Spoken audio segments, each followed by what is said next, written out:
Hebrews, Hebrews. This is Prophets of Awakening.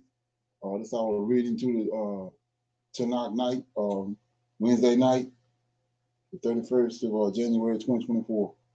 We'll be reading out of the book of Jeremiah, starting at the chapter 1, and we'll start reading through it. Okay. You can go to our YouTube channel, to Prophets of Awakening. Check out our videos. We have a lot of videos on the channel that you can examine. You know, you like what you're hearing and receiving on these videos, I'm asking you to like, share, and subscribe to the channel. It'll be greatly appreciated. And for those that want to support the channel, we have our Cash App at the bottom of the screen. Okay. Our hours of operation are Tuesday nights. We have our advanced Bible study for men and women. It's from 8 to 10, 8 to 10 Central Time. Then we can come back on Wednesday nights for reading through the Tanakh, where we do a lot of reading and breaking down scripture. That's from 8 to 10 Central Time. We want to, engage.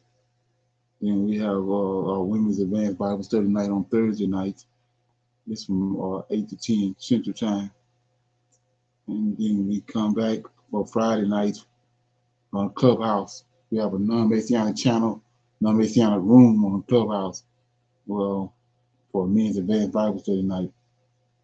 And then we have 2 Shabbat classes on Shabbat, one in the morning from 10 to 12 a.m.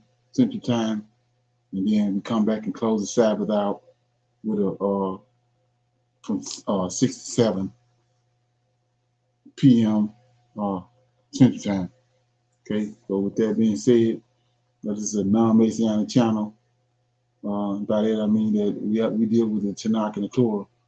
Tanakh being the Old Testament, the so-called Book of Remembrance, and Torah, which is the first 5 books of the Old Testament that was given to Moses by the Lord of hosts. Okay, we don't subscribe to the New Testament with the apostles, to Jesus the Christ, and none of that. So, shalom and welcome to this channel, and welcome to our reading through the Tanakh. We're going to do our normal, which is a moment of silence, a prayer. We read the Psalms, then we deal with some current events, try to stay abreast of what's going on globally around the world, and tied to the scriptures, prophecy, end time prophecies. We have some need to know information, then we'll open it up for some Q&A, and then we'll go into our topic, which is reading starting in chapter 1 of Jeremiah and reading as many chapters as we can. Okay, this moment of silence for the Lord of hosts, and all that he's doing to bring about our prophesied deliverance in these last days. Okay. O Lord, righteousness and uprightness belongeth unto thee. Therefore, we come before thee at this hour, seeking thy face and looking for righteousness and uprightness, that we may walk before thee as our servants David, Solomon, Samuel, and Hezekiah did, that we may walk before thee in truth and in righteousness and in rightness of heart. Give unto us, O Lord, an understanding heart, that we may discern between good and bad. For we know that you possess the power to do just that. For we desire to walk after thee, O Lord, and to keep your commandments and your testimony and your statutes with all our heart and soul, to perform the words of this covenant that was written down by your prophets. O Lord, allow thy face to shine upon thy people. Hear our plea, hear and do, O Lord. Hide not thy face from us any longer, for we need you so very much at this hour. Peace be unto you. Okay. With that being said, find the song. Okay. These songs. Psalm 95 is a song of praise to the great God. Oh, come, let us sing unto the Lord. Let us make a joyful noise to the rock of our salvation. Let us come before his presence with thanksgiving and make a joyful noise unto him with songs. For the Lord is a great God and a great king above all gods. In his hand are the deep places of the earth. The strength of the hills uh, is uh, is his also. The sea is his, and he made it, and his hand formed the dry land. O come, let us worship and bow down. Let us kneel before the Lord our Maker. For he is our God, and we are the people of his pasture and the sheep of his hand. Today, if we hear today, if ye will hear his voice, harden not your heart, as in thy provocations, and as in the day of temptation in the wilderness, when your fathers tempted me, proved me, and show my work. 40 years long was I grieved with this generation, and said, it is a people that do err in their heart, and they have not known my ways, unto whom I swore in my wrath that they should not enter into my rest. Okay, so that was Psalm 95. So man, it's a lot of meat up in this conversation because if you want to know, we know that in the beginning there was Yahweh and his angel, right? That was there. We see that in Genesis. So if you want to know who's doing what, you can see it right here in Psalm 95. It says, "Oh come, let us sing to the Lord. Let us make a joyful noise to the rock of our salvation." Right? Let us come before his presence with thanksgiving and make a joyful noise unto him with songs. So here go one up in my ear. In verse 3, the Lord is a great God and a great king above all gods, lowercase. So when you see that in the scriptures, if you go to Daniel, real quick,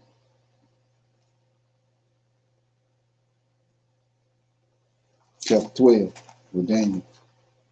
If you want to know who the Redeemer is, the person that's been saving Israel all this time, is Daniel chapter 12, verse 1.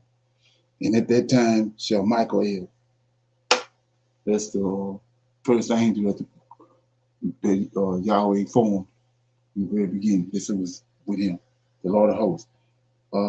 And at that time, Michael shall stand up, the great prince, right?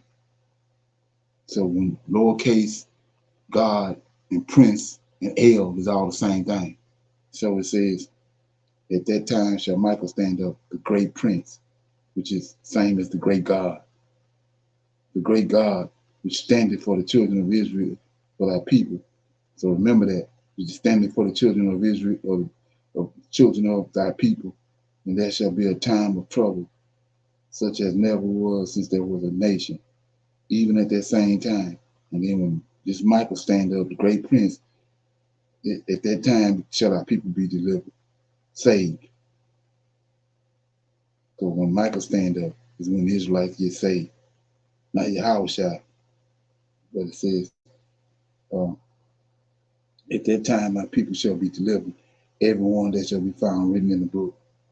And this book is talking about TANAK, the Old Testament, and the book of life that's in heaven that these angels looking at. It wasn't no New Testament when Daniel was written. So it's not referring to the New Testament. So anyway, you keep reading in Psalm 95, it says, in his hands are the deep places of the earth, and the strength of the hills is also, say, is his also. The sea is his, and he made it, and his hands formed the dry ground. So we see who did all that right here. 6, O come, let us worship and bow down.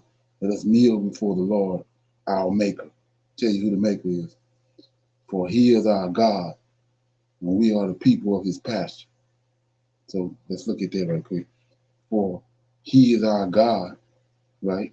It's over us, and we are the people of his pasture. So let's look at that. So if we the people of his pasture, this is who our shepherd is. So we go to Exodus 23 to verify that. And it says in Exodus 23, in verse 20, Yahweh talking to Moses on the mountain, behold, I send an angel before thee to keep thee in the way, to bring thee into the place which I have prepared. Beware of him, beware the angel, obey his voice, provoke him not, for he will not pardon your transgression, for my name is in him. So he go to the shepherd right here. He tells Moses, I'm sending an angel before you to lead you. This angel inherited Israel. Like it says back here.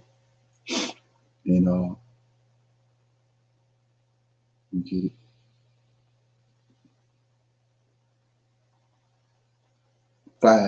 5:4 says, in his hands are the deep places of the earth, and the strength of our hills is in his hills also. The sea is his, and he made it. In his hands formed the dry land.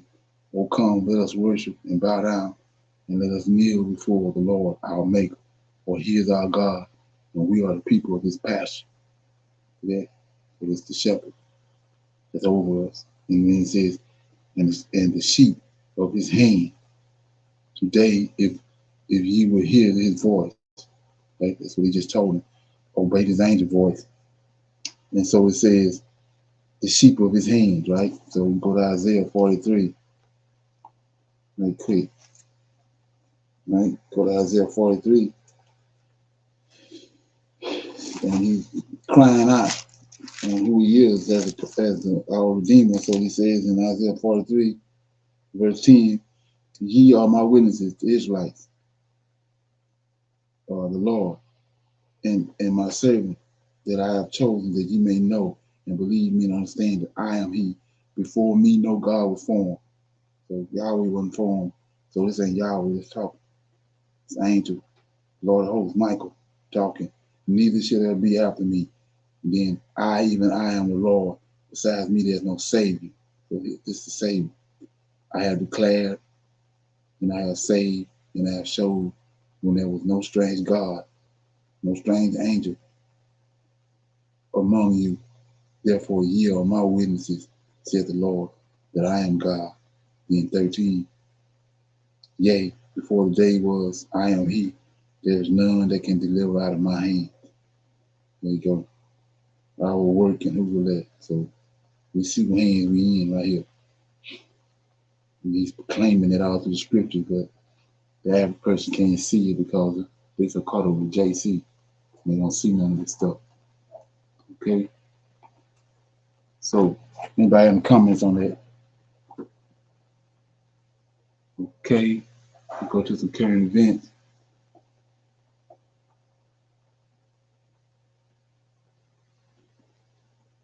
Learned on this Wednesday morning, the House Homeland Security Committee yesterday advanced articles of impeachment against DHS Secretary Alejandro Mayorkas in an overnight vote that got heated. It was strictly along party lines.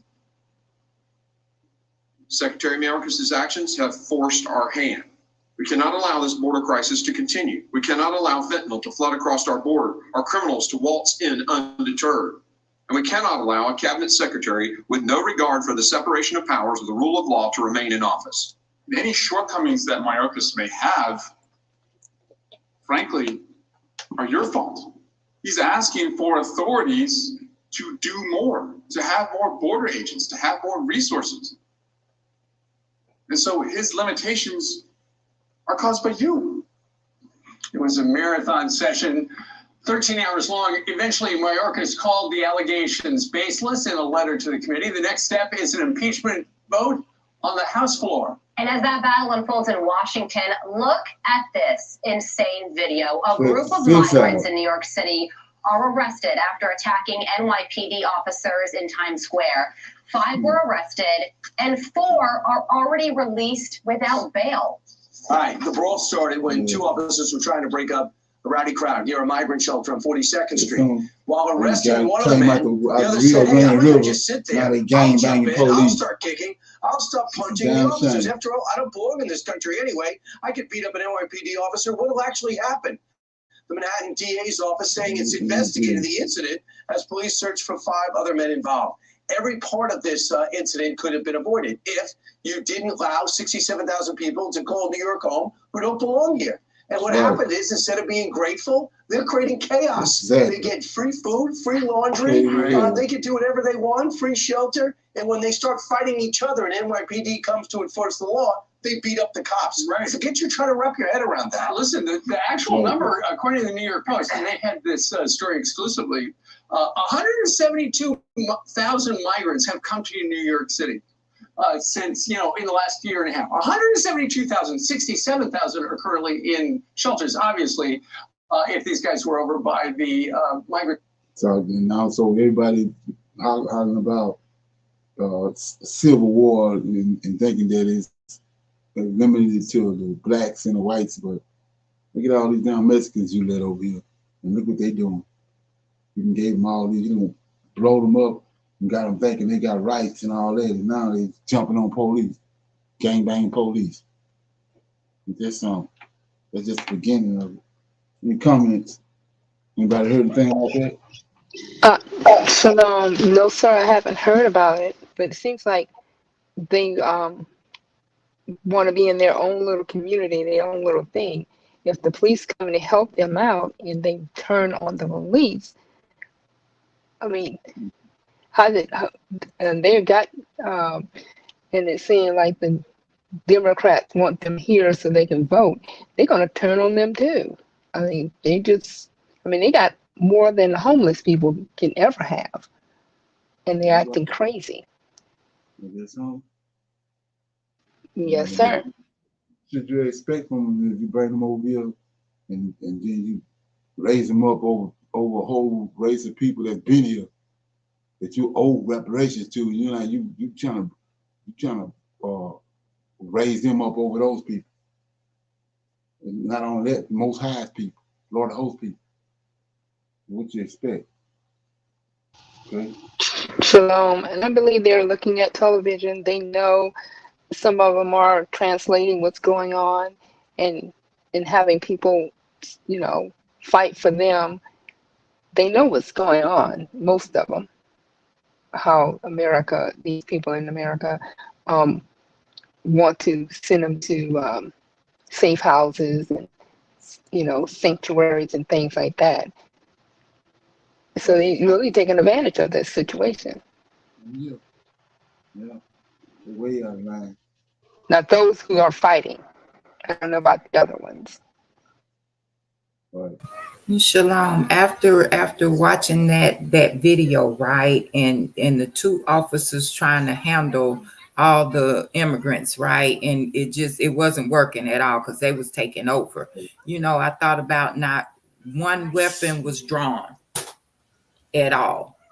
Well, exactly. No pepper spray was used. No nothing. They're kicking them in the back, kicking them in the side, all that. Yes. Right. And then we just saw the other day, they was standing outside of the most expensive hotel in New York, complaining.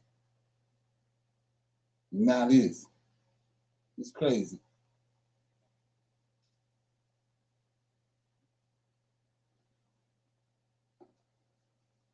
Peace, family. Vicky Dillon here for African Diaspora News Channel. Thank you so much for tuning in. Be sure to give the video a big thumbs up and share the broadcast. This helps other folks to know that we're here. And how many of you all know this? When you do that, this helps to expand the presence and the unified voice of your independent Black media. And for that, we say thank you so very much. By the way, family, did you know that African Diaspora News Channel, we have our own app. You can download it. Tell everybody you know about it. This makes it accessible to access our content, beloved. It also helps us to expand and grow, and it takes some of the limits off that some of the different platforms might put on. So you have to bypass those things when you support the app. We love it so much. So often we say, why don't this person have their own platform? Well, we have all types of different platforms, and we're on different places and spaces, but this is independently ours, and so you don't want to miss it. Okay, thank you so very much, family. You all know some months ago we were doing just so much coverage on BRICS, this intergovernmental organization, BRICS, BRICS. Of course, it stands for Brazil and Russia, India, China, South Africa, beloved. Now they've added others to, officially added other members to the BRICS organization. And of course, we know that South Africa just hosted the 2023 BRICS, and I'm telling you, they shine like the sun. And I have been doing coverage for the past many months to explain to you how the United States government in many forms has been attacking South Africa. The Congress, the foreign congressional committees have been holding back-to-back hearings. They have been trying to come at them in multiple ways. They've been threatening economic sanctions. They falsely accuse South Africa of arms shipments to Russia. And of course, even before an investigation, exhaustive investigation by the South African government was done, we know that Mr. Briggity, the ambassador to South Africa from the United States, made a half-hearted apology for even making that statement in the first place after swearing his own life that those allegations were true. So he gave a half-hearted apology after making that libelous and false allegation that caused economic disruption with the South African economy and the business that they were able to do around the world because of this libelous allegation by the United States. And I have been given my opinion, my geopolitical opinion based on information and belief, that of course the United States in part did this because of their growing relationship with Russia, as well as their bilateral relationships with other countries and agreements that they've been making with other countries, such as Iran. So now that the reins of the baton is now handed over to Russia, everybody is shook, because if you've been paying attention to any international news, and particularly our coverage here, you know that the United States has been absolutely hyperventilating,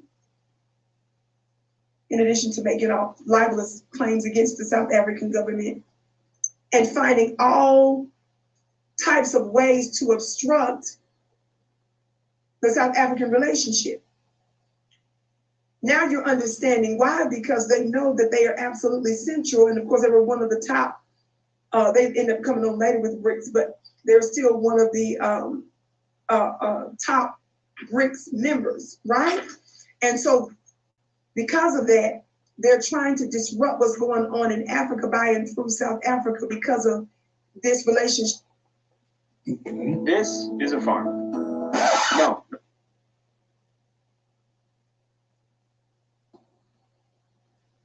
I mean, a very strategic relationship because, as we say, the global South, which of course includes the continent of Africa and many nations that are not a part of really the northern countries and the Western countries, this is really upsetting.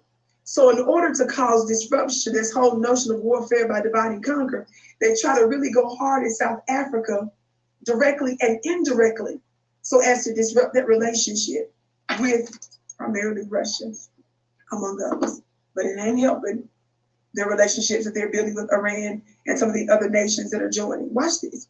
So this press release from President Vladimir Putin, this was the beginning of the year, he issued a statement, an address actually, by President of the Russian Federation, Vladimir Putin, on the start of Russia's BRICS chairmanship. So as of 2024, this year, guess who's the chairman of BRICS? Russia. I want you to listen to a little bit of President Vladimir Putin's address. He discusses the fact that BRICS is attracting an ever-increasing number of supporters and like-minded countries that share its underlying principles, namely sovereign, equality, respect for the chosen path of development, mutual consideration of interest, openness, consensus, aspiration to form a multipolar international order, and a fair global financial and trade system, and pursuit of collective solutions to top challenges of our times. You all know that everybody's freaking out because they're claiming everybody's trying to engage in the de-dollarization of the US dollar. Watch this. So it's very clear here that global financial and trade system initiatives are going to be of top priority for BRICS. But I want to say this. America needs to take responsibility so she can slow down and bring to somewhat of a screeching halt her end of destruction. America, you have everything to do with the speed with which you enter into destruction. It's your foot that's on the pedal. Quit trying to act like it's other cars and trucks on the highway of humanity that's just running into you. No, you didn't get in this accident because somebody else hit you. I'm speaking proverbially, family. I'm using an analogy. No, that's you misusing your own vehicle, slamming into other cars. So blaming somebody. And it's outrageous. And what do I mean by that?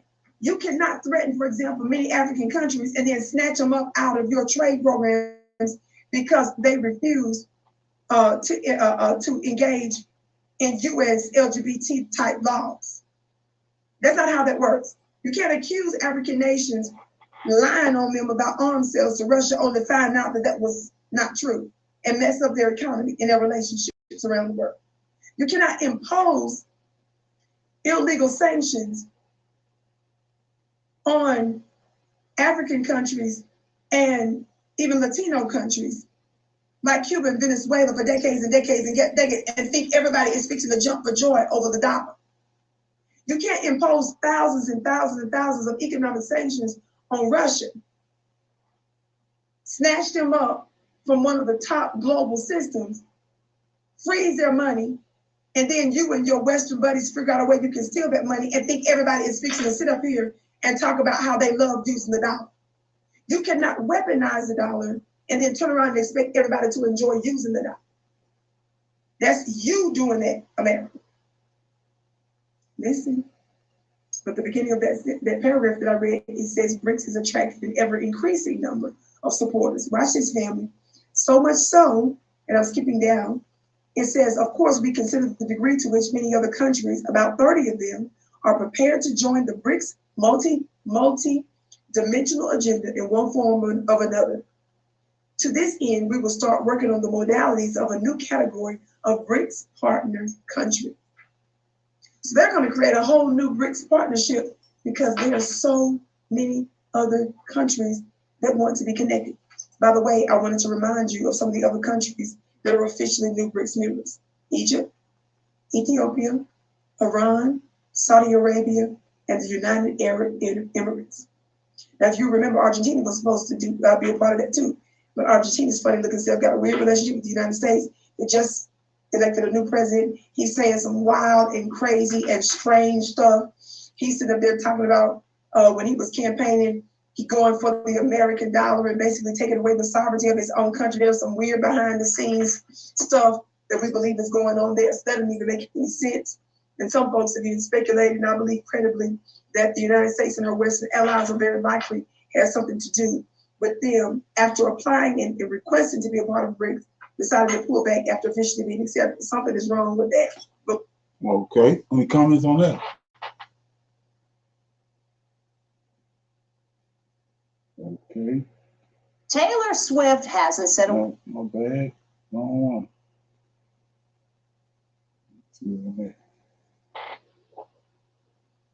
Okay.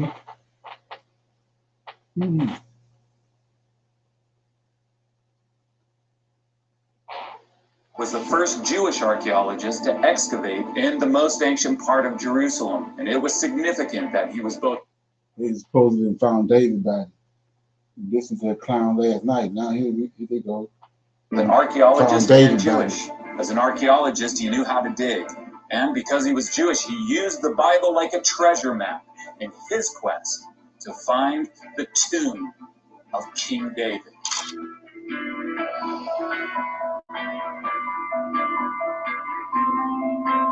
Get ready to be shocked as we reveal the discovery of the century. Scientists have unearthed what they believe to be the long-lost tomb of the biblical King David, which was lost for ages. Throughout the centuries, countless legends and customs have surfaced, putting forth diverse suggestions regarding the whereabouts of King David's tomb, but only recently has the definitive burial site of King David been found. Where is the location of the tomb and what shocking artifacts were found within? Let's find out how scientists finally discovered King David's tomb, which was sealed for thousands of years. In 1993, a surprising discovery put an end to the debate surrounding the existence of King David, a key biblical figure. The discovery came in the form of a stone slab known as the Tel Dan Stele, which dates back to the 9th century BCE.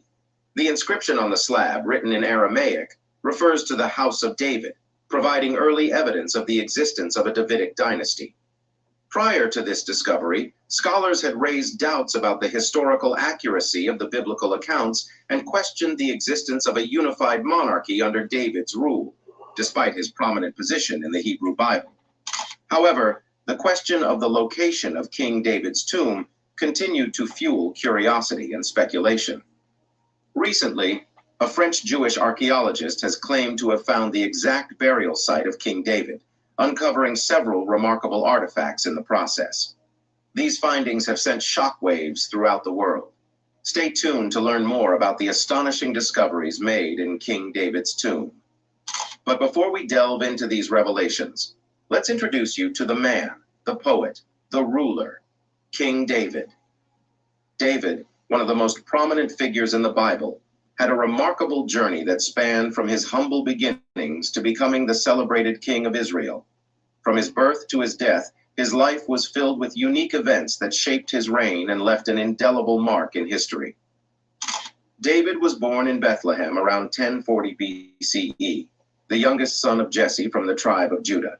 In his early years, David worked as a shepherd, tending to his father's sheep. It was during this time that he displayed courage and skill as he fought against predators to protect the flock. One of the most well-known accounts from his youth is the confrontation with the Philistine giant Goliath. Armed only with a sling and stones, David fearlessly defeated Goliath, showcasing his unwavering faith and bravery. Following his victory over Goliath, David's popularity soared, and he forged a close friendship with King Saul. However, Saul's growing jealousy of David's popularity led him to seek David's life, forcing David to flee and live as an outlaw. During this period, known as the wilderness years, David gathered a group of loyal followers, and they lived in the wilderness, constantly evading Saul's relentless pursuit. Despite Saul's repeated attempts to kill him, David refused to harm Saul, showing respect for the anointed king of Israel. This act of mercy and reverence demonstrated David's integrity and unwavering commitment to God's chosen leaders. Eventually, Saul perished in battle, and David mourned his passing. With Saul's demise, David was anointed as the king of Judah, and he established his capital in Hebron. He ruled over Judah for 7.5 years, until the other tribes of Israel recognized him as their king as well. During his reign, David accomplished numerous significant feats. One of his most notable achievements was capturing Jerusalem from the Jebusites and transforming it into the political and religious center of Israel. Furthermore, he brought the Ark of the Covenant to Jerusalem, symbolizing the spiritual unity of the nation and solidifying his reign. David's rule was marked by military triumphs as well. Under his leadership, Israel experienced unprecedented victories against their enemies. David expanded the borders of Israel, securing its sovereignty and establishing a period of relative peace. The famous Psalm 23, written by King David, reflects his deep faith and unwavering reliance on God during these tumultuous times. However, David's reign was not without its challenges and moral failings. He had an affair with Bathsheba, the wife of one of his soldiers, Uriah the Hittite, and this casts a shadow over his legacy.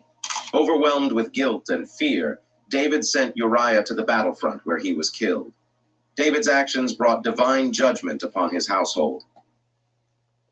The House of David. This reference to David's dynasty provides external evidence of his historical existence and reinforces the biblical accounts of his reign. The Tel Dan Stele is widely regarded as one of the most significant archaeological finds relating to King David. Another shocking confirmation of the existence of the royal King David was an archaeological discovery made in 1868 in the land of Moab, now modern-day Jordan. It was the Stele of Mesha. The Stele of Mesha is a monumental stone slab measuring about 3.5 feet in height and covered in an intricate inscribed text. Its discovery was a watershed moment for scholars and historians, shedding light on the ancient kingdom of Moab and its relations with neighboring nations. But perhaps its most compelling aspect is how it confirms and complements the biblical accounts of King David's reign. The stele itself also dates back to the 9th century BCE, a time when the kingdom of Moab emerged as a formidable power in the region. Inscribed upon its surface are the exploits and achievements of King Mesha, the ruler of Moab during this period. Mesha's reign is described in vivid detail, chronicling his successful rebellion against the kingdom of Israel and his subsequent victories over other regional powers. What makes the stele of Mesha particularly intriguing is that it also mentions the house of David. Within the inscriptions, King Mesha proudly proclaims his triumph over Israel, boasting about the destruction he inflicted upon the house of David. This mention is significant because it provides independent, non-biblical evidence for the existence of David as a historical figure and confirms the biblical accounts of his role as the founder of the Davidic dynasty. It's situated on the western side of Mount Zion, overlooking the city of Jerusalem. To understand why the western side of Mount Zion is considered the more authentic location, let's delve into the religious texts that provide valuable insights. In the Hebrew Bible, the book of Samuel describes the burial of King David. According to the text, David was buried in the city of David, 1 Kings 2:10.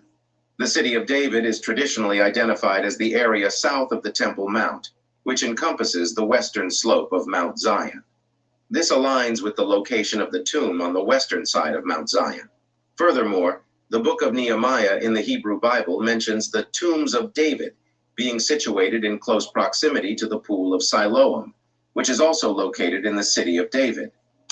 This further strengthens the case for the western side of Mount Zion as the true resting place of King David. In contrast, the discovery made by Raymond Weil introduced an alternative site for the tomb of King David. Weil claimed to have found the tomb in 1913 while excavating a site near the Mount of Olives, just outside the walls of the old city of Jerusalem. This discovery, known as the Tomb of David Complex, is marked by a cenotaph and a small synagogue. Although Weil's discovery generated considerable interest, it has faced significant criticism and skepticism from scholars and archaeologists. The main objection to Weil's claim lies in the lack of solid evidence supporting his findings. In addition to the religious and textual evidence, there are historical and archaeological factors that support the western side of Mount Zion as the actual tomb of King David. Okay. Any comments on that? Let's think about that. You think they found David's tomb? No, sir. Why you say that? Because I just think it's something else that they just want to do to put out there as though they are the ones that are finding all of these, artifacts. So how is it that all these years have passed, right? Right. And this one person has discovered this. Yeah. Like, no, And we got to stop following their trails. I mean, exactly. yeah. Right. The Zion things. So just check this out. Last night we was listening. The guy was talking about America being the place where Israel is at. Okay, so they found these people here from yesterday.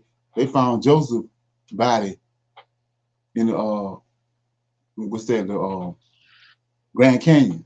Grand Canyon, yes. So just look at that. David body in the Grand Canyon, but Joseph body in the Grand Canyons to legitimize what the Israelites over in America and Joseph, right? So now they finding David body way over here, way over in Israel. Let that front, mate. Is that crazy? It is. Oh yeah. Yes, sir. You got crazy with it. No damn sense. Is this something? Yeah. So anybody got any questions, comments about anything they came across or video they watched or somebody want to break it down, dialogue on it? Okay. Nothing. Okay. Well, check this out. Like I say, this is all hell getting ready to break loose. Word about the upcoming presidential election, but she is very much at the center of it. Given her enormous popularity, there is rampant speculation about the impact she could have if she chose to. Taylor Swift hasn't said a word about the upcoming presidential election, but she is very much at the center of it. Given her enormous popularity, there is rampant speculation about the impact she could have if she chose to. San Mercado reports one side is very much hoping she doesn't. It's war, as in holy war. Taylor! MAGA world is in total meltdown over the very idea that Taylor Swift just might endorse Joe Biden. Taylor Swift is really driving some people in the MAGA movement totally crazy. Please don't believe everything Taylor Swift says. We're all begging you. Right-wing media figures are bashing the superstar morning and night. If she's smart, she will stay non-political. Some are even claiming she's an undercover operative for the Democrats. It is possible that Taylor Swift, quite frankly, does not know that she is being utilized in a covert manner to swing voters. Others think she's a witch. The devil surely owns her soul. Jimmy Kimmel is poking fun at the war on Taylor. There's some serious crazy talk about Taylor Swift and Joe Biden going around right now. This is one of those things, you expect to hear this from a couple of nuts and then it disappears, but if anything, it's picking up steam. According to Rolling Stone, Trump's campaign staff have been brainstorming different ways to go after Swift. They're already starting to lay the groundwork to declare, among other things, a quote-unquote holy war on Taylor Swift in the event that she actually does wade into 2024 politics. Trump apparently doesn't share his staff's concerns, claiming privately he's more popular than Swift, according to Rolling Stone's reporting. Trump is like this big. Taylor Swift is like this big. But pollster Frank Luntz says Trump should be concerned. I do know that if she does make this decision, it's going to matter. But here's the warning. I watched this in 2016 when Hillary Clinton had all the cultural endorsements, the actors, the singers, the performers, and it didn't help her. It didn't get her elected. But Taylor Swift, at this moment in time, is more popular than everyone else combined. So it could have an impact.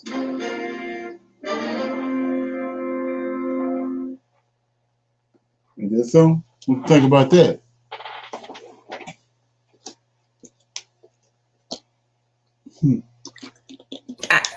I don't, not much. I don't watch her very much. I don't know much about her. I don't know, just something about her I don't really care about.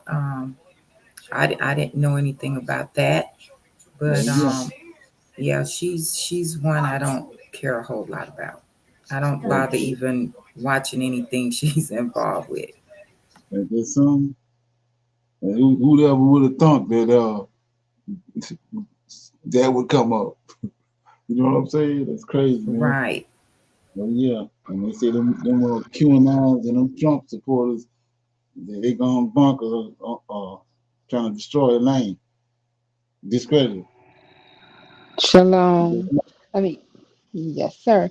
Yeah, Shalom. She sold out a lot of games because if she went to a football game, there were all her fans wanting to come see her, her concerts and everything. So by her, even a mention of she's going to be on the political side, that's what they're seeing their fans. But her fans are as young as 9 to 48.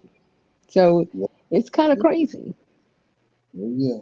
And then they're messing with that guy for Kansas City Chiefs now. All their jerseys, especially 87, it's selling out. Just because she got it, had it on at the games. And there's something? That is crazy. Ain't there something? Yes, it is. She probably be out of the lineage of Jesus here before it's over. Oh my. Oh my goodness. Ain't there something? Yeah, the way things are going. Oh yeah. Those things are really so much a surprise because how they're trying to, get ahead of the ball, which they know what's going on, and they using all tactics, all things, to try to sway everyone's thinking. Now, when you're on this particular subject now, and everyone's abroad, what's going behind the scenes again? It's always throwing the rock, hiding the hand, and having you look one way, and they're doing something the other way. Oh yeah, yeah, they pros at that. Yeah, getting everybody off the border thing, throwing it to this here subject now. Oh yeah, the border situation is a distraction. That's something. Okay. Yes. Anybody else got anything else they want to talk about before we start reading? Okay, we'll go to Jeremiah, right? Chapter 1. Okay, and I'll start reading. Read chapter 1 and 2.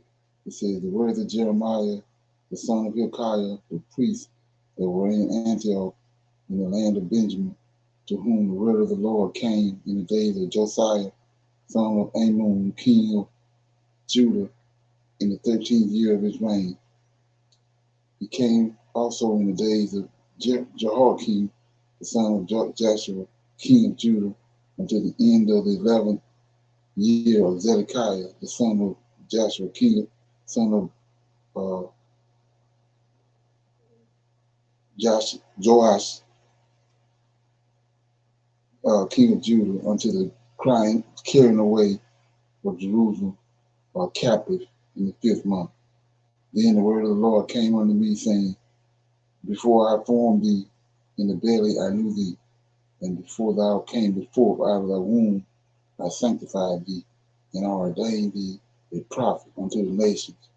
Then said I, Lord God, behold, I cannot speak, for I am a child. But the Lord said unto me, say not, I am a child, for thou shalt go to all that I shall send thee, and whatsoever I command thee, thou shalt speak. Be not afraid of their faces, for I am with thee to deliver thee, said the Lord. Then the Lord put forth his hand, touched my mouth, and the Lord said unto me, behold, I have put my words in thy mouth. See, I have this day set thee over the nations and over the kingdoms, to root out, and to pull down, and destroy, and throw down, and to build and replant. Moreover, the word of the Lord came unto me, saying, Jeremiah, what seest thou? And I said, I see a rod of an almond tree. Then said the Lord unto me, thou hast well seen, for I will hasten my word to perform it. And the word of the Lord came unto me the second time, saying, what seest thou? And I said, I see a seeding pot, and the face thereof is toward the north.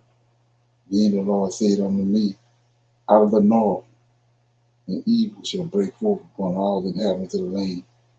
For lo, I will call all the families of the kingdoms of the north, said the Lord, and they shall come, and they shall set every one his throne at the inner men of gates of Jerusalem, and against all the walls thereof round about, and against all the cities of Judah. And I will utter my judgment against them, touching all their wickedness, who have forsaken me, and have burned incense unto other gods, and worship the works of their own hand. Thou therefore gird up thy loins, and arise, and speak unto them all that I command thee, and be not dismayed at their faces, lest I confound thee before them. For behold, I have made thee this day a fenced city, and an iron pillar, and a brazen wall against the whole land, against the kings of Judah, against the princes thereof, and against the priests thereof, and against the people of the land. And they shall fight against thee, but they shall not prevail against thee. For I am with thee, says the Lord, to deliver thee. So that's Jeremiah chapter 1. Did anybody got any comments on that, or something they want to shine light on while I was reading? So let's look at this. Like I said, the character JC was concocted from them getting a hold of our scriptures and reading the stories and reading it. Like I said, we got Hebrew idioms and different ideologies. This part of our culture.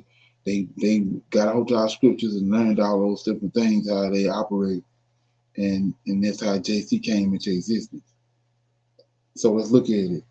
So remember what he said. He was a son. He was there in the beginning. Almost he was there from the beginning. He the one, according to John, book of John, that was nothing created that wasn't created by him. That's how they placing him in the beginning. But we know he wasn't there. Lord of Hosts was there. And so then he was born. He was there from the beginning, and his destiny was to die for the sins of the world and hang on the cross, right? And be tormented. So let's look at where they come from. Let's look at what the Lord telling Jeremiah, right? In chapter, starting at verse 12, in Jeremiah 1. Then said the Lord unto me, Jeremiah, thou hast well seen, for I will hasten my word to perform it. And the word of the Lord came unto me the second time, saying, what seest thou? And I said, I see a seething pot, and the face thereof is toward the north. So keep in mind, Revelation, I told you how they took these events and put them in a different time frame, different era to make, so they can fit JC in there. So in the Revelations, it says flee from the north. In Revelation, say flee from the north, right? Same thing right here. Then said the Lord unto me, thou hast well seen, for I will hasten my word to perform it. And the word of the Lord came unto me the second time. This is 13, Jeremiah 1:13, saying, what seest thou? And I said, I see a seething pot and face toward the north. Same in Revelation. Then it says, then the Lord said unto me, out of the north. Same thing in Revelation, because it's coming from right here. It says, out of the north, an evil shall break forth upon all inhabitants of the land. Nebuchadnezzar coming from the north. Like I said, if you go to the book of Judith, you'll see that before he got Nebuzaradan, his Lord of Hosts, he had this dude Harphan, but Judith killed him, cut his head off. Then he ended up with the guy Nebuzaradan. But all those countries, after Nebuchadnezzar defeated the Assyrians, because the Lord was with him. So when he went there and fought against the Assyrian army, which is probably one of the biggest armies ever in the world, but we don't never really deal with it because it's not one of those four nations, or part of those four beasts that Daniel talks about, because Daniel is dealing with the four nations that came into existence after Israel became a nation. Assyria was there before Israel became a nation.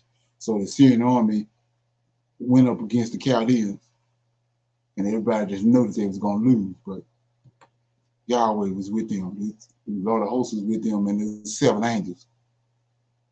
And they annihilated the Syrian army. So all those countries from the north came under Nebuchadnezzar. That's what he's saying right here, 14. Then the Lord said unto me, out of the north, to that, an evil shall break forth upon all inhabitants of the land. So there's all these nations that sided with Nebuchadnezzar because he won the battle, because he defeated the Assyrians. So the Lord of Hosts, the one, we know he the one that accomplished this battle, accomplished this defeat, just like we saw in Deuteronomy chapter 2, when he told Israel when they came out of Egypt, don't meddle with your brother Esau, and you're not gonna get none of his land, because land I gave him. So what is he talking about? He destroyed the Horites. They was in the land where Esau was at. He went there and destroyed the Horites. And Esau got that land. He went and destroyed the giants that was in the land where the Moabites at, and they got their land. So right here, he says a scourge or gonna come out of the north, because he gonna bring them. Because he went and brought him and lifted him up. He lifted him up and destroyed all those the Assyrian army, and now he got hooks in Nebuchadnezzar. And so we know the story in Daniel. Nebuchadnezzar got punished. Why? Because he lifted himself up. He stood up in front of all his people and said that he the one did all that. And so the Most High ended up making him, putting him in the wilderness like a animal for 7 years. And he was eating grass like an ox. It was because of that. He got puffed up. He was dealing with him, just like Cyrus was. He was actually dealing with the Lord, just like David then was. But after he did everything he done, now he turned around and puffed his own self up and elevated his own self. But anyway, so the Lord of hosts is behind that. He says, 14, then the Lord said unto me, to Jeremiah, out of the north, the evil shall break forth upon the inhabitants of the land. And he bringing them because of the Israelites sinning against him. They turned from him. 15, for lo, I will call. See that? Just like he told Moses, go down to the Red Sea. I'm gonna bring the Pharaoh down there. You ain't gotta do nothing. Same thing right here. For lo, I will call all the families of the kingdoms of the north. He doing it, says the Lord. And they shall come, and they shall set everyone his throne at the entering of the gates of Jerusalem, and against all the walls thereof round about, and against the cities of Judah. So let's look at when that came to pass. So he just spoke it right here in verse 15. For lo, I will call all the families of the kingdoms of the north, says the Lord, and they shall come, and they shall set every one his throne at the entering of the gates of Jerusalem. So at the gates of Jerusalem, they're going to come and set their throne. So go to 39 right quick.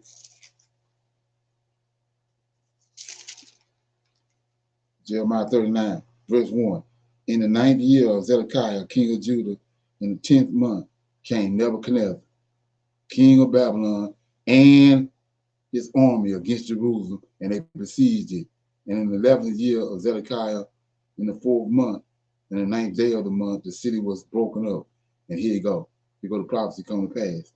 And all the princes of the king of Babylon came in, sat in the middle gate. Then he names all of them. Okay, I don't know these, I can't pronounce these names. 7 of them, right? It says, and all the residue of the princes of the kingdom of Babylon. And it came to pass. That's why I'm saying it came to pass, because he prophesied it over here in chapter 1. Said it was going to come in verse 15. So keep going. And I will utter my judgment against them, touching all their wickedness, who have forsaken me and have burned incense unto other gods, right? Lowercase g, and worship the works of their own hands. So why he's saying that? Because everything we see, he did it with his hands. They ain't respecting that. They want to be gods. So they want to create and do things and worship what they come up with their own hands. Like he said at the Tower of Babel, imagination of their own minds. They don't want to respect what he created with his hands. So anyway, he says, I will utter my judgment against them, touching all their wickedness, who have forsaken me and have burned incense unto other gods and worship the works of their own hands. Now, therefore, gird up thy loins and arise and speak unto them. So here you go. This JC right here. This is a blueprint for how they came up with JC right here. It says 17. Though thou shalt gird up thy loins, talking to Jeremiah, arise, speak unto them all that I command thee. Be not dismayed at their faces, lest I confound thee before them. Right? And this is what JC proclaiming. He sent him. Father sent him. So anyway, 18. For behold, I have made thee this day a defense city and an iron pillar and a brazen wall against the whole land and against, here you go. This is what JC did right here. Against the kings of Judah, against the princes thereof, against the priests thereof, and against the people of the land. That's where JC came. That's where they get it from right here, Jeremiah. Okay, so anyway, 19. And they shall fight against thee. See that? But they shall not prevail against thee.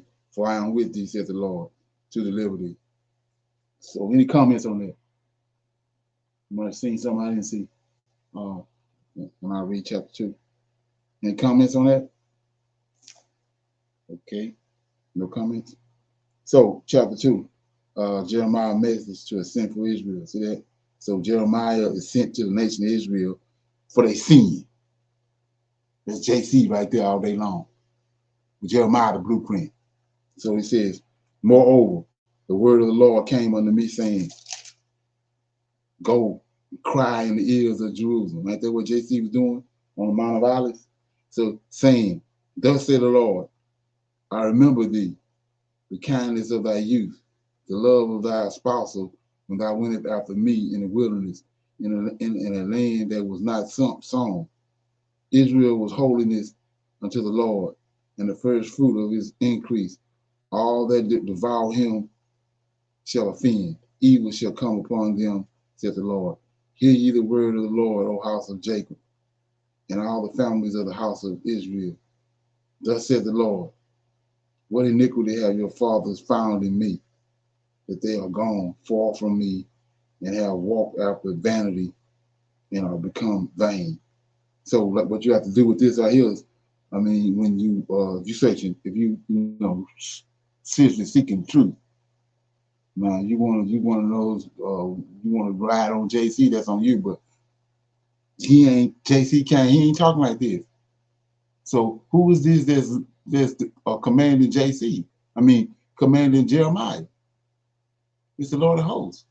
Well, when you go to the story in the New Testament, he ain't saying shit to JC. He been took out the picture. But all the prophets we see, he talking back and forth with the prophets. But in the New Testament, he ain't doing it. JC in the role what the Lord of hosts said. Okay? And then so you say, what are you talking about? Well, I didn't say it. They say he a prophet. If he a prophet, that means he listening to the same person that Jeremiah and Daniel and all them listening to. But that's not the case. Okay, somebody had something? Yes, he hadn't been anointed, and then not only that, he said he's second in command. That's what he was telling them. Like he's putting himself in Michael's space. Right. He ain't in the picture no more. He ain't saying thus said the Lord. He coming under the auspices of Yahweh sent him. Lord of hosts been taking out the picture. You see that? Yes, he keeps referring to my father, my father. Exactly. Right. Ain't no mediator. He the mediator all of a sudden, but the mediator in the Old Testament is talking to these prophets. But now all of a sudden, JC the mediator. So it's like he says, it's nothing new under the sun. So if he was a mediator over Jeremiah and he's a mediator over David and Samuel and them, then what happened in the New Testament? Okay. Yeah. So anyway, I mean, in verse 5. Thus says the Lord, what iniquity have your fathers found in me, that they have gone far from me and have walked after vanity and have become vain. Okay. Neither said they, where is the Lord that brought you up out of the land of Egypt, that led us through? So that's what we need to be asking in the New Testament. Neither said they, where is the Lord that brought us up out of the land of Egypt? So yeah, where the Lord that created with the 10 plagues? Where he at in the New Testament?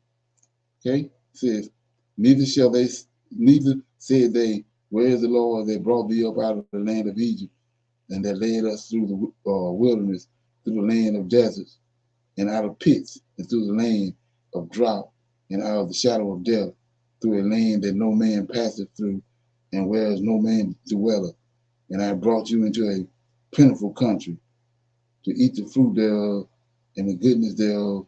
But when ye entered, ye defiled my land, and made my heritage a desolation. The priests said not, where is the Lord? And they that handle the law knew me not. The pastors also transgressed against me, and the prophets prophesied by all, and walked after things that do not profit. That's what we had right now. Baal, JC is Baal. Okay. Wherefore I will yet plead with you, said the Lord, and with your children and your children will I plead, or will pass over the isles of the Checham and see, and send under Kedar and consider diligently and see if there be such a thing. Have a nation changed their gods, which are yet no gods, but my people have changed their glory for that which do not profit. Be astonished, O ye heavens, at this, and be horribly afraid. Be ye very, very desolate, said the Lord. For my people have committed two evils. They have forsaken me, the fountain of living water, and hewed them out cisterns, broken cisterns. They can't hold no water. Is Israel a servant? Is he a homeborn slave? Why is he spoiled? The young lions roared upon him and yelled, and they made his land desolate, land waste.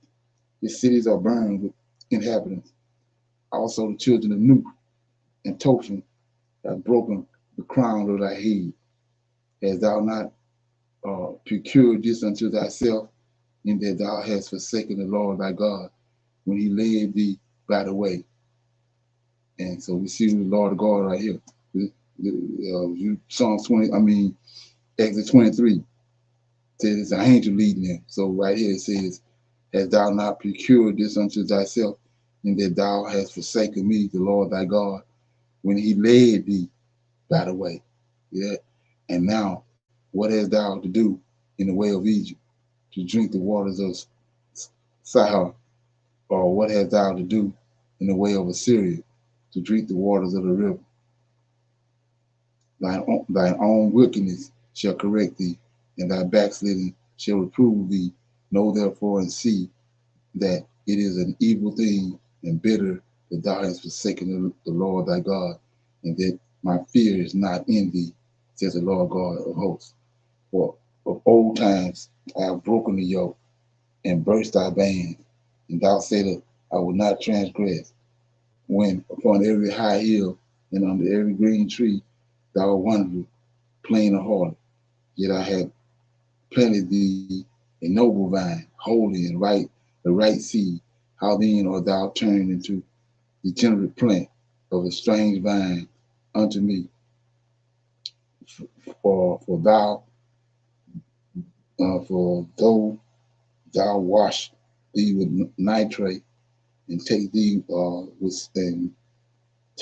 soap, yet thine iniquity is marked before me, says the Lord God. How can thou say, I am not polluted? I have not gone out to Balaam. See thy way in the valley, and know what thou hast done. Thou art a swift drummery, traversing your ways, a wild ass used to the wilderness, that snuffeth up the wind at her pleasure. In her occasion, who can turn her away? All they that seek her will not weary themselves in her mouth. In her month, they shall find her. Withhold thy foot from being unshod, and thy throat from thirst, but thou sayest, there is no hope. No, for I have loved strangers, and after them will I go. As the thief is ashamed when he is found, so is the house of Israel ashamed. Their kings, their princes, their priests, and their prophets. So this is who he's sending them. It's like we just read in verse 1. These are the people he's sending them to, the head over Israel. His arm. This is his arm right here. Saying. That's how you know that 53 is just the suffering servant right here. 23. Saying to the stock, thou art my father, and to a stone thou hast brought me forth. For they have turned their backs unto me, and not their face. But in the time of their trouble, they will say, arise, save us. But where are thy gods that thou hast made thee? Let them arise, if they can save thee. in the time of thy trouble. For according to the number of the cities are thy gods, O Judah. Wherefore will ye plead with me? Ye all have transgressed against me, saith the Lord. In vain have I smitten your children. They receive no correction. Your own sword have devoured your prophets like a destroying lion. O generation, see ye the word of the Lord. Have I been a wilderness unto Israel, a land of darkness? Wherefore say my people, we are lords. We will come no more unto thee. Can a maid forget her ornaments, or a bride her attire? Yet my people have forgotten me, days without number. Why trimmest thou thy way to seek love? Therefore hast thou also taught the wicked ones thy ways. Also in thy skirts is found the blood of the souls of the poor innocent. I have not found it by secret search, but upon all these. Yet thou sayest, because I am innocent, surely his anger shall turn from me. Behold, I will plead with thee, because thou sayest, I have not sinned. Why gettest thou about so much to change thy way? Thou also shalt be ashamed of Egypt, as thou was ashamed of Assyria. Yea, thou shalt go forth from him, and thine hands upon thine head, for the Lord hath rejected thy confidences, and thou shalt not prosper in them. So that was Jeremiah chapter 2. Any comments on that? All right, so like I said, we see right here that it's not Yahweh, and it's not Jesus Christ, but the person that they're dealing with Israel right here and just have a problem with Israel is the one that's created set over them. And he's right now, right here in this situation right here, he has a problem with them because all that he gave them and all that he did and the laws and statutes and the judgments, they turned their back on him. And so by them doing that, he turned his back on them. And he brought Nebuchadnezzar and all his army upon the Israelites. Just like he said, let's look at that right quick. He only doing what he already proclaimed. So way back here with Samuel, chapter 7. So this part of the covenant that he got with David. If you start at verse 11, chapter 7, 2 Samuel 7 and 11. And as since the time that I commanded judges to be over my people, Israel, and have caused thee to rest from all thy enemies, also the Lord telleth thee that he will make thee a house. And when not this David, he talking to David, told Samuel to tell David this. And when thy days are fulfilled, and David get die, and thou shalt sleep with thy fathers, I will set up thy seed after thee, which shall proceed out of thy bowels, and I will establish his kingdom. Then 13, he shall build me a house for my name, and I will establish the throne of his kingdom. I will be his father, for David dead. So every one of these boys that came after David, when they sit on the throne, the Lord of hosts their father, David in the grave. So it says, I will be his father, and he shall be my son. Now here you go. This is what brought Nebuchadnezzar. If he commit iniquity, I will chasten him with the rod of me. That's why he went and did what he did for Nebuchadnezzar against the Assyrian army, to bring judgment on Israel, on David's son that's sitting on the throne in Israel. So he says, I will be his father, he shall be my son. If he commit iniquity, I will chasten him with the rod of me. He will bring nations against him, and with the stripes of the children of me. So that's all that's happening is what he already proclaimed. They turned away from him. Is the son of David on the throne out of David's lineage, and then turned from him. And he'd already told David over here through Samuel that if they turn from me, turn their back on me, then I'm going to chasten them with the stripes of me, with nations, wicked nations. I'm going to bring them to Jerusalem. And that's all we're looking at. Okay. Any comments? Brother Leonard, in verse 13, where it talks about, for my people have committed two evils. They Right. have forsaken me, the fountain of living waters. Can you explain that? That's what I was saying. In the garden, it's two beings in the garden. The trees, Okay. the trees is not, he said, like I said, he telling them, neither shall you touch it. So we know today, it don't make no difference where you touch an apple tree or a tree or fruit tree or a pear tree. They're not humans. So the tree you're talking about is a being there. It's two beings in the garden. The tree of knowledge of good and evil, which is Michael. And then the tree of knowledge of good and evil is Lucifer. Okay. So that so he's the living water. He's the tree of life that was in the garden. Okay, that was my question. Okay. Right, that's what he's saying.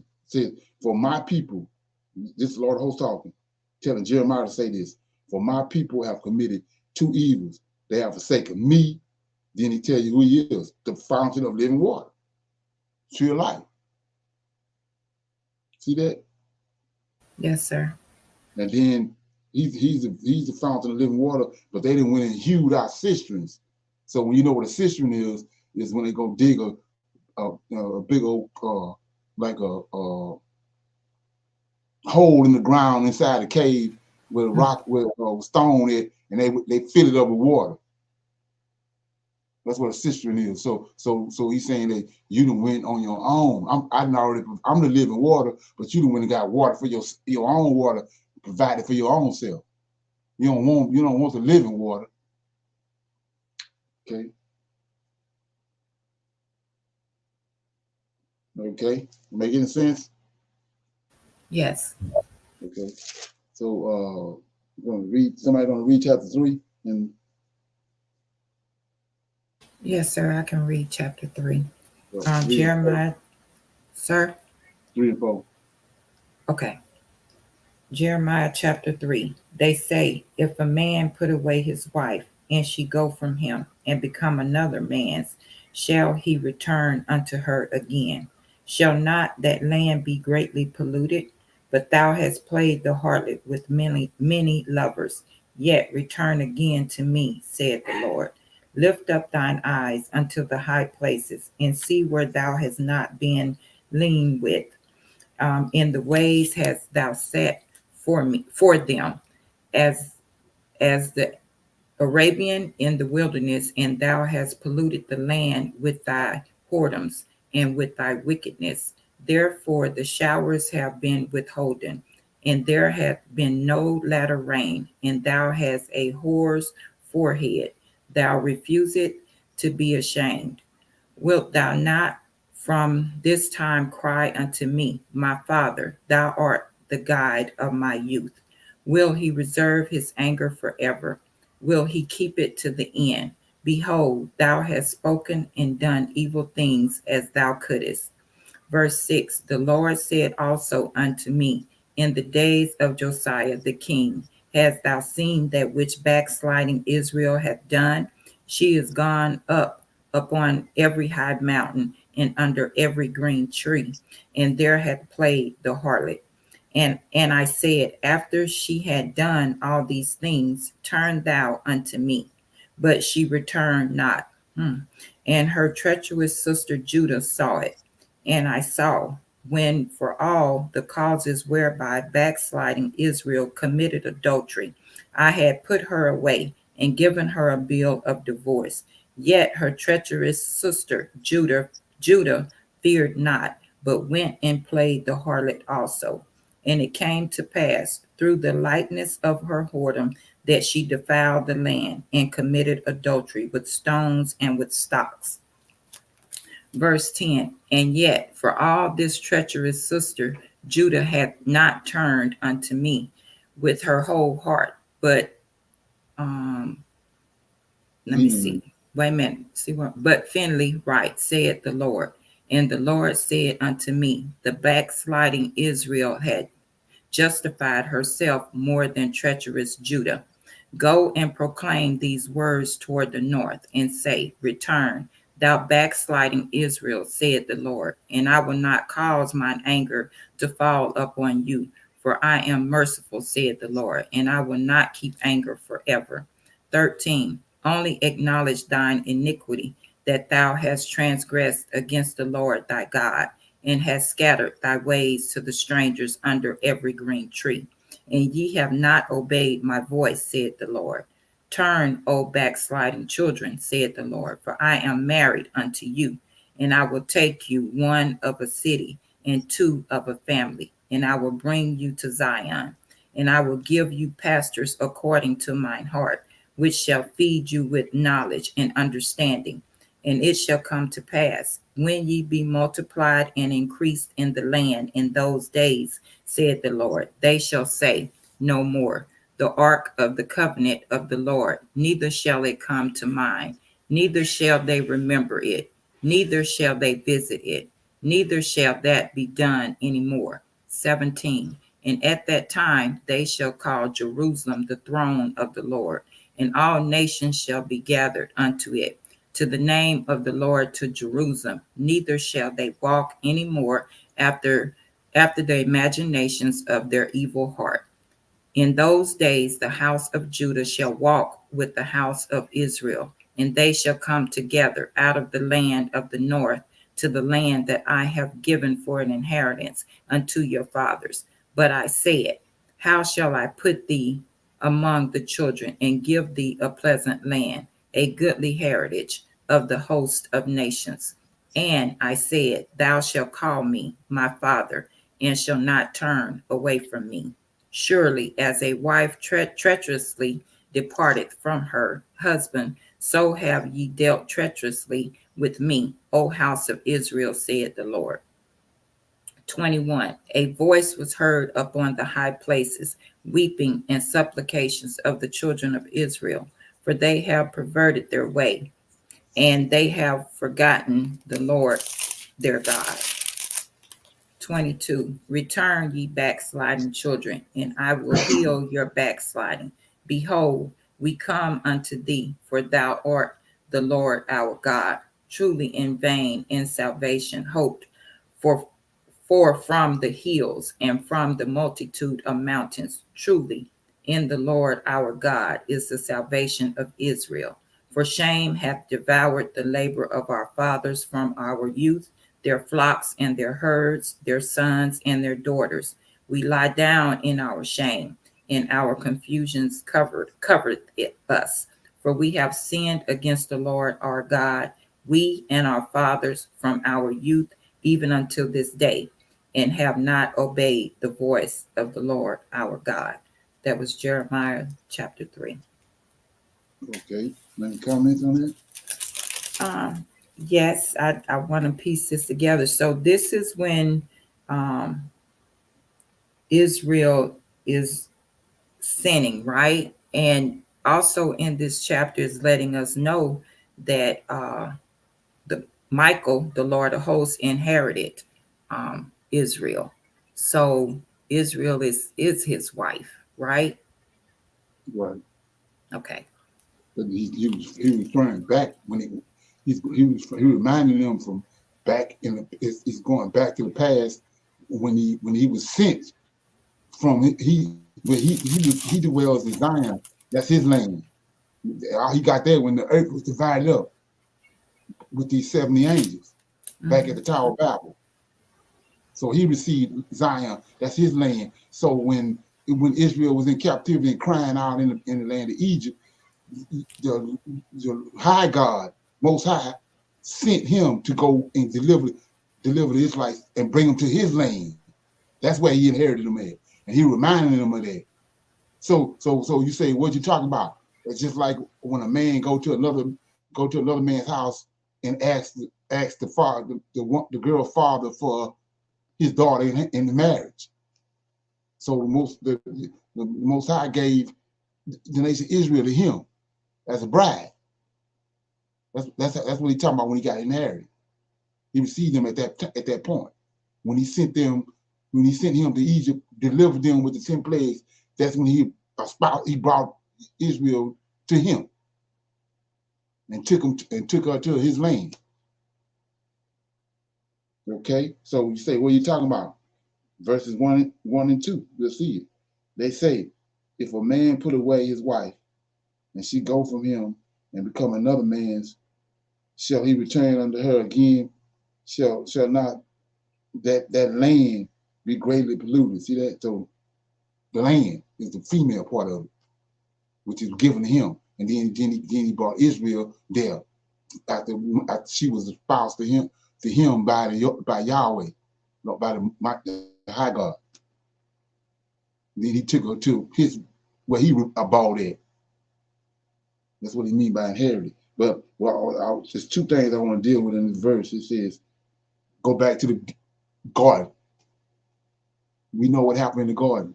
So serpent lay with Eve, she was defiled. So look what it say. They say, if a man put away his wife and she go from him and become another man's, shall he return on her again? So go to Adam. Say, shall he turn to her again? Shall not that land be greatly polluted? Yeah. See that? So this is what Adam's seeing there. Said, not that the land is not that the land be greatly polluted, but thou hast played the harlot with many lovers, yet return y'all again unto me, said the Lord. 2, lift up thine eyes unto the high places. So here we go. This is what so many people don't understand. So what's the high places? Mountains. Up in the mountains. That's what these other angels are. That's these other gods, he said. They turned from him. They up in these other mountains. That's where Moses found him at, on a mountain up in Horeb. So they going up there. They came to his land. They up in other mountains. That's why he said, you got your back to me up in another mountain, worshiping other deities. So let's keep going with that. Verse 2. And lift up thine eyes unto the high places that's in the mountains, and see where thou hast not been lain with, in the ways that thou hast thou set for them as the Arabian in the wilderness, and thou hast polluted the land with thy whoredoms. So the whoredoms they doing is worshiping these other angels, these other gods, worshiping them. And then he says, and with their wickedness, therefore the showers, see that? So he the one bringing the showers. They worshiping these other deities, but he the one bringing the shower. So he said, because of that, therefore the showers have been withholding.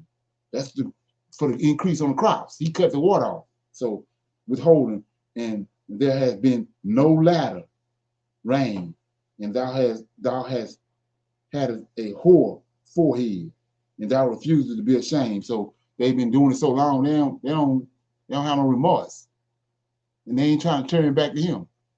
They love him what they're doing. So will thou not from this time cry unto me, my Father? Thou art the guide of my youth. Will he reserve his anger forever? Will he keep it to the end? Behold, thou hast spoken and done evil things as thou couldst. So he's got Jeremiah reminding them of how he received them and all the things that he done, and then they turned his back on him when they got to the land of Canaan. So let me look at 14. It says, turn. Notice what he keeps saying right here. Turn, O black city children, said the Lord, for I am married. Like you just see that, I am married unto you. When they got married, when he went and got them out of Egypt, Lord host sent him to get them. I mean, Yahweh, married unto you, and I will take you one of a city and two of a family, and I will bring you to Zion. See that? Zion, that's where he dwells, mountain. And I will give you pastors according to my heart, righteous men, which shall feed you with knowledge and understanding. And it shall come to pass when ye be multiplied and increased in the land, in those days, said the Lord, they shall say no more, the ark of the covenant of the Lord, neither shall it come to mind, neither shall they remember it, neither shall they visit it, and neither shall they not be done anymore. And at that time they shall call Jerusalem the throne of the Lord, and all the nations shall be gathered unto it, to the name of the Lord, to Jerusalem. neither shall they walk any more after the imagination of their evil hearts. In those days, the house of Judah shall walk with the house of Israel. So this is my point right here. I was telling you about. So Jeremiah told him that a scourge coming from the north, Nebuchadnezzar, they're gonna be there for 70 years. And so what we read right here, he's telling you you're gonna come back. So this is my point. 18. Like I said, when the Syrians came and got the 10 tribes and took them to Assyria, then Judah was taken by Nebuchadnezzar.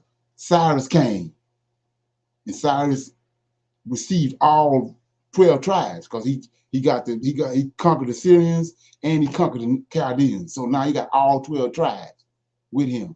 So that's just another one, a trick of the enemy about his lost tribes.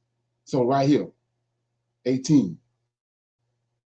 In those days, when they come back from Babylon after 70 years, in those days, the house of Judah shall walk with the house of Israel. See that? Both of them shall walk with the house of Israel, and they shall come together out of the land of the north. What's the land of the north? Nebuchadnezzar. Chaldeans.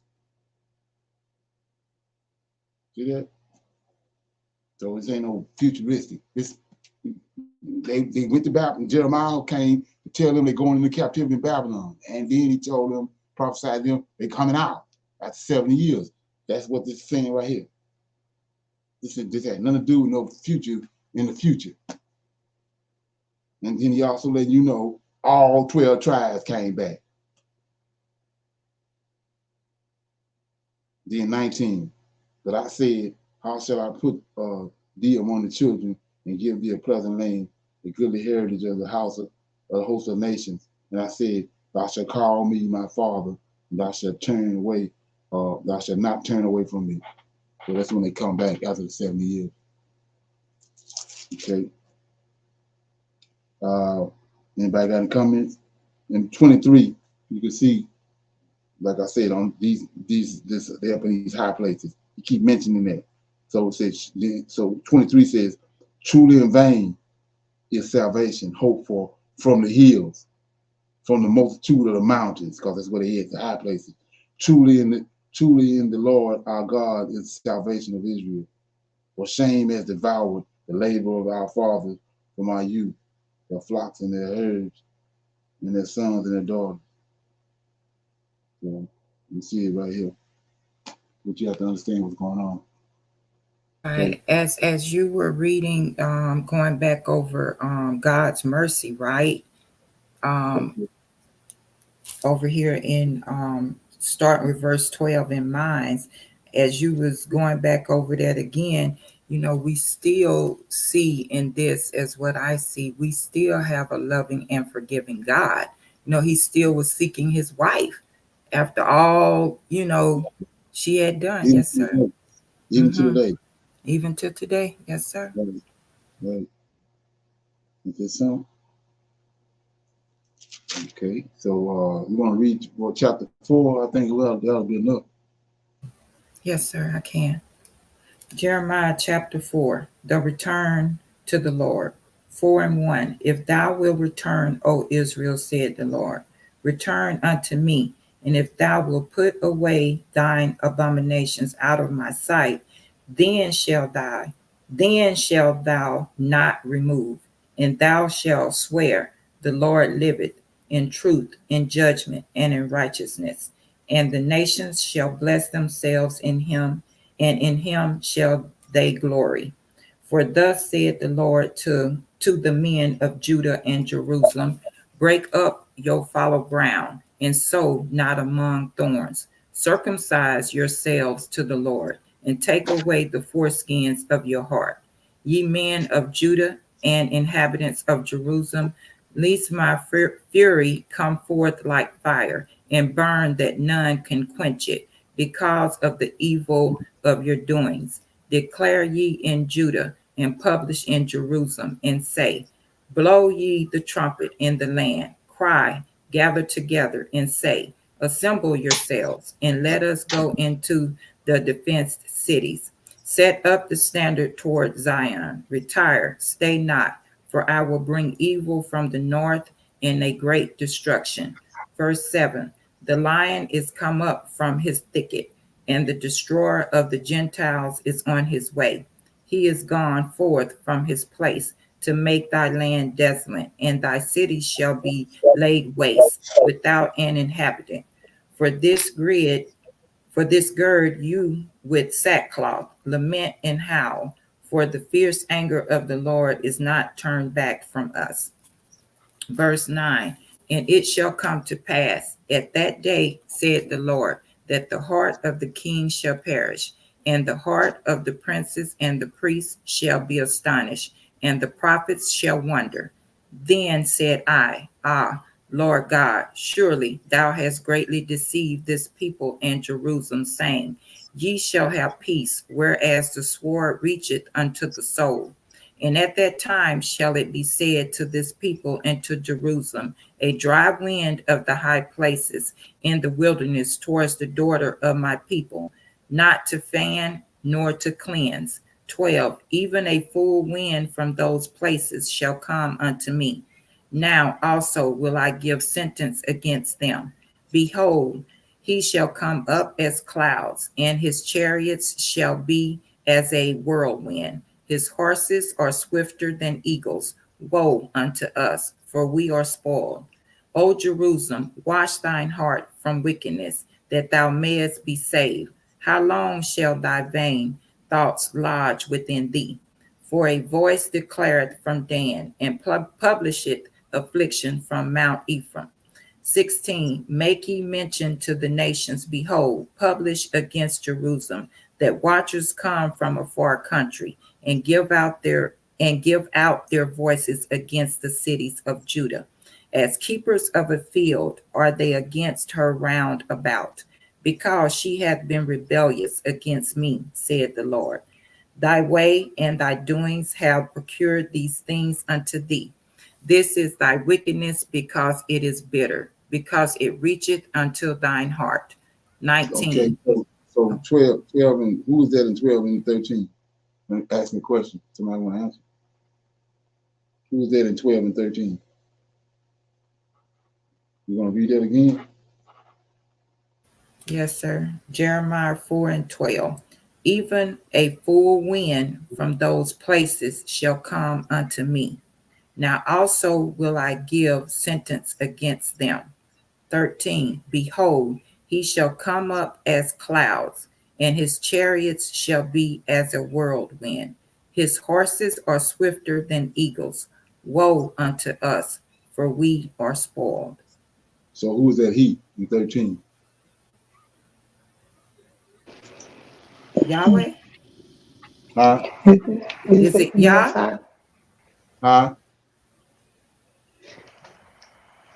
I'm saying the Most High. Okay, what you said, Michelle? I said Yah because of the clouds. Behold, he shall come up as clouds. So go back to 13. That's where I'm reading from. Yes, sir. Verse 13. 12. Okay. Okay. Even a full wind from those places shall come up unto me. Now also will I give sentence against them. So he's giving sentence. He the judge. The Lord of hosts? He the judge, right? Right. So what did he tell David he's going to do if Israel turn against him? Who he going to send? He's going to send, I don't know. Wicked nations. He's going to send the nations against you. He's going to bring the affliction in. Okay, explain that again, sir. Look at 2 Samuel again. 2 Samuel chapter 7. Okay. Chapter 7, verse 13. He 7 and 13? Yeah.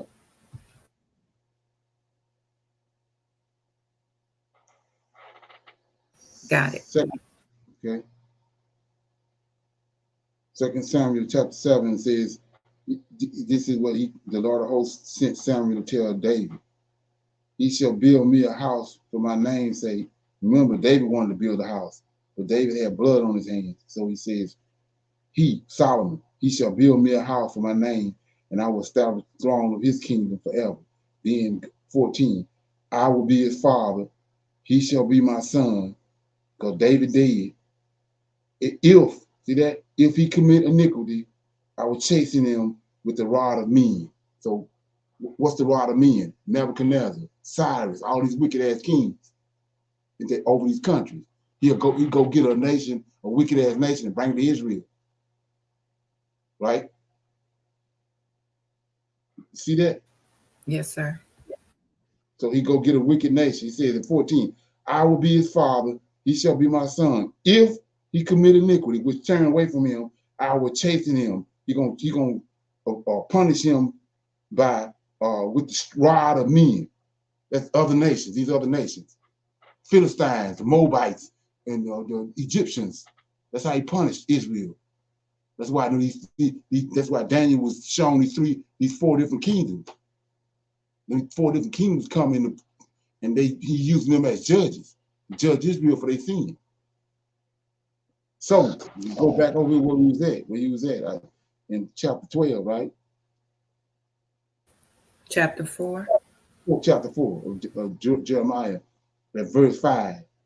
It says, declare unto Judah and publish in Jerusalem and say, blow you the trumpet in the land, cry, gather and say, assemble yourselves and let us go into the defense cities. So he said, blow the trumpet because judgment coming. He told them go blow the judgment coming because they in sin. So then you get to 12, he says, 11.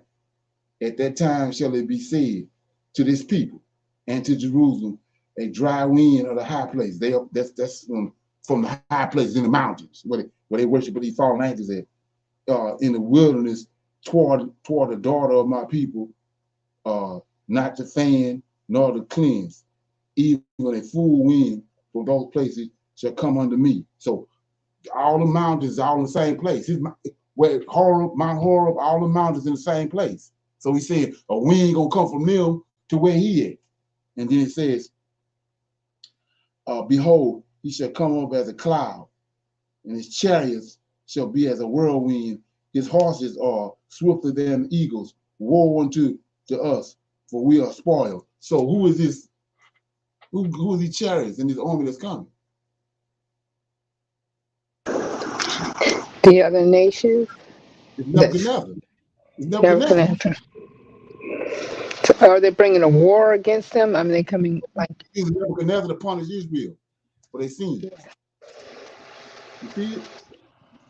Yes, and that's when they're going to rule over them again. No, it's already happened. So 13 says, behold, he shall come up as a cloud. That's Nebuchadnezzar. He's bringing Nebuchadnezzar to Jerusalem. That's who he is. Okay, go ahead to 19. Who's in 19? Yes, sir. Verse 19, my bowels, am I pained at my very heart? My heart maketh a noise in me. I cannot hold my peace, because thou hast heard, O my soul, the sound of the trumpet, the alarm of war. There it goes. Okay. So, yes. There it is. It's an army coming. It's Nebuchadnezzar. Keep going. Mm-hmm. Destructions upon destructions is cried, for the whole land is spoiled. Suddenly are my tents spoiled, and my curtains in a moment. How long shall I see the standard and hear the sound of the trumpet? For my people is foolish, they have not known me. They are sottish children, and they have none understanding. They are wise to do evil, but to do good they have no knowledge. I beheld the earth, and lo, it was without form and void, in the heavens, and they had no light. I beheld the mountains, and lo, they trembled, and all the hills moved lightly. I beheld, and lo, there was no man, and all the birds of the heavens were fled.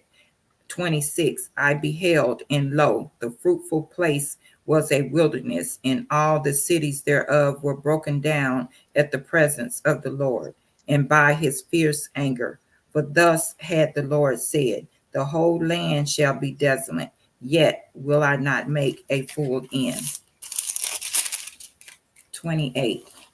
For this shall the earth mourn, and the heavens above be black, because I have spoken it. I have purposed it, and will not repent, neither will I turn back from it. The whole city shall flee for the noise of the horsemen and bowmen. They shall go into thickets and climb up upon the rocks. Every city shall be forsaken, and not man dwell therein. 30. And when thou art spoiled, what wilt thou do? That though thou closest thyself with crimson, though thou deckest thee with ornaments of gold, though thou rentest thy face with painting, in vain shall thou make thyself fair. Thy love, yep, thy lovers will despise thee. They will seek thy life. For I have heard a voice as of a woman in travail, and the anguish as of her that bringeth forth her first child. The voice of the daughter of Zion that bewaileth herself, that spreadeth her hands, saying, Woe is me now, for my soul is weary because of murderers. Jeremiah chapter 4. Right. So those murderers are the Chaldeans, the armies that's coming with Nebuchadnezzar, and so they in pain. You keep on saying the trumpet, blowing the trumpet, blow the trumpet. It's a war. So it's not him. He called the Chaldeans to that land. That was the reason why he lifted them up first. He caused them to defeat the Assyrians first, so he can bring them against Israel, because he already see what they're doing. They didn't turn from him, so now he's going to chastise them. So he goes and build up the Chaldeans and Nebuchadnezzar and bring him to the north. That's what he's talking about, the horsemen and the horses and the chariots. That's Nebuchadnezzar. Mm-hmm. Ain't that something? Yes, sir. So they, excuse, so, Shalom. So they was trying to hide and everything, but they couldn't hide. They went into the bushes and everything. They was trying to hide it, and then they they put on their, was it giving the jewelry and or they were decorating themselves. They were clothing themselves in jewelry and beautiful clothing and stuff like that. Right. So you got to look at how he analyzed it. So a mischievous woman, right? Yes. She's sleeping on her husband. What she do before she go see that man? Dress up. She get all dressed up, dolled out. What they doing? But that wasn't going to save them. Right, because they've been doing it. He's been watching them all the time doing it. Mm-hmm. And then the fornication that he's talking about is they up in these high places worshiping other gods.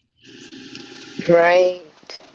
See what I'm saying? Then he says, in the mountains and behind every green tree.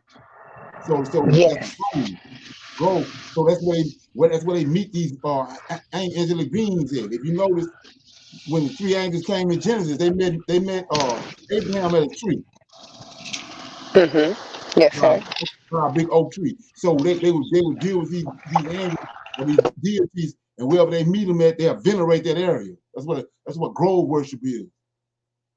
See, either they're making groves to these beings, or they up in the mountains where they at. Up there, going up there to worship.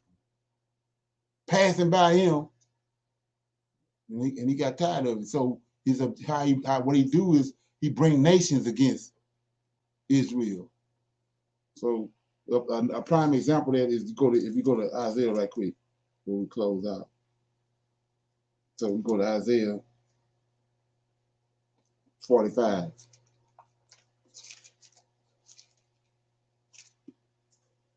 Isaiah 45.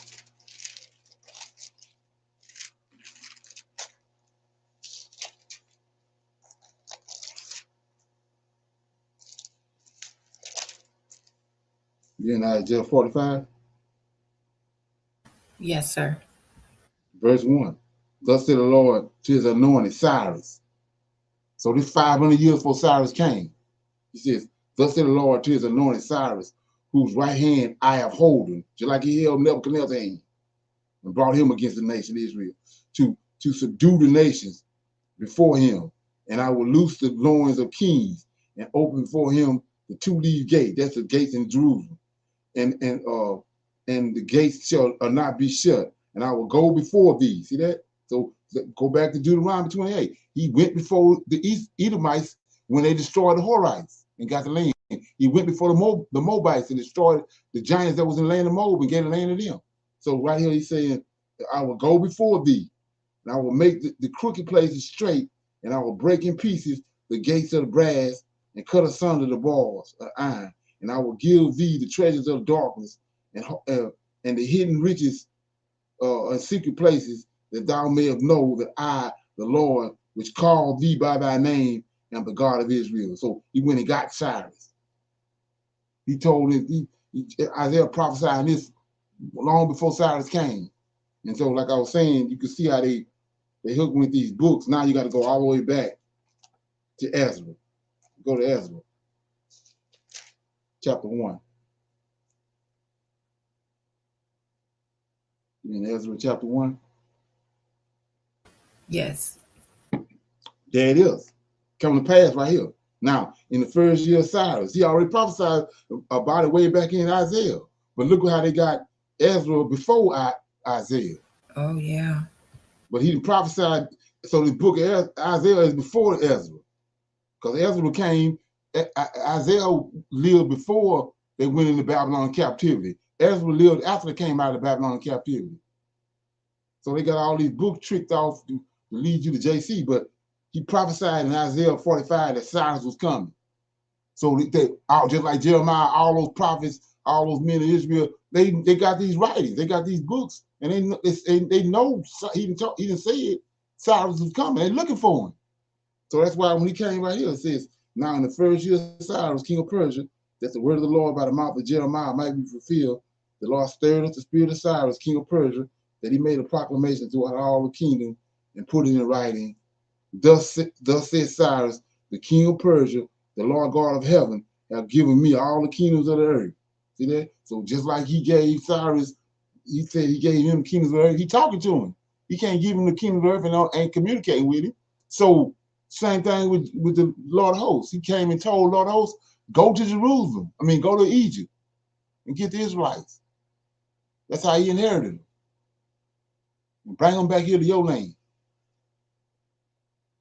But like I was saying before, the narrative they gave you with JC, you got all this diluted. You can't see none of that.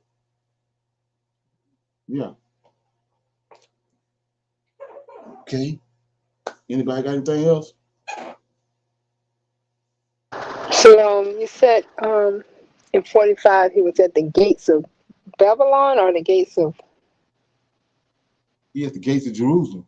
Jerusalem? Yeah. We talking about 45 when it says God opened the gates of.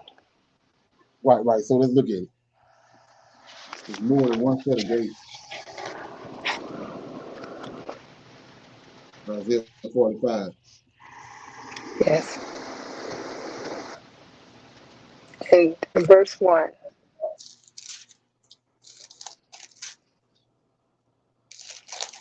So it says, thus says the Lord God to his anointed, to Cyrus, whose hands I have holden, to subdue nations before him.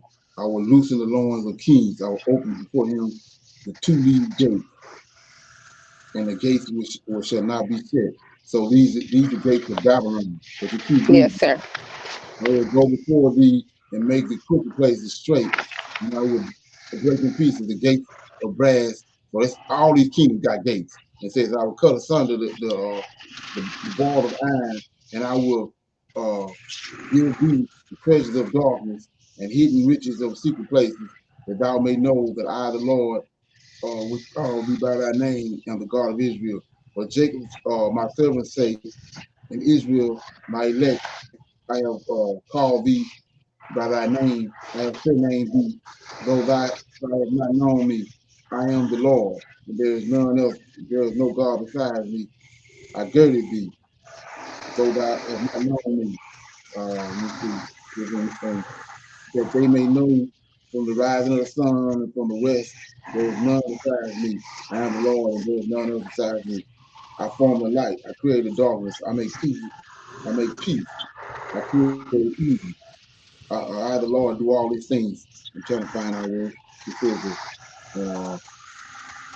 two new gates. Uh,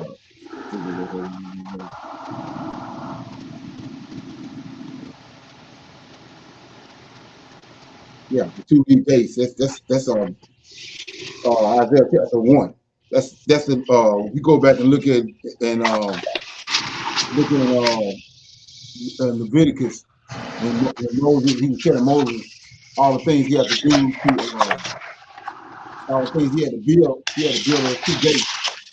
Those gates had leaves on them. They had grapes and leaves on them. So that's the two leaf gates. What he talking about right there in Genesis chapter 15. I mean Isaiah 45. The two leaf gates is the gates of Israel. The gates of Jerusalem. Yes, sir. But it's another place.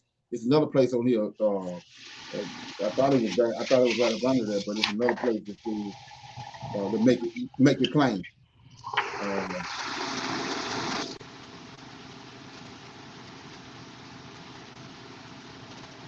Yeah, you can probably Google it. You got the phone, but it's Okay. yeah.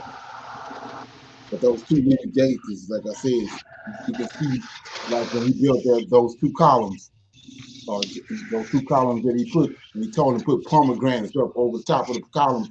Well, on them gates, he tell him put leaves on them, leaves and grapes on there. Well, in the leaves and grapes. So that's a two-leaf grape. Gate. Right. Yes, sir. Okay. Thank you. All right. Yes, sir. Anybody else got anything? Okay. So we'll close it out. We got our Women's Mechanic Bible study tomorrow night, 8 to 10 Central Time. I'll see y'all then. Shalom. Shalom, everyone. Shalom.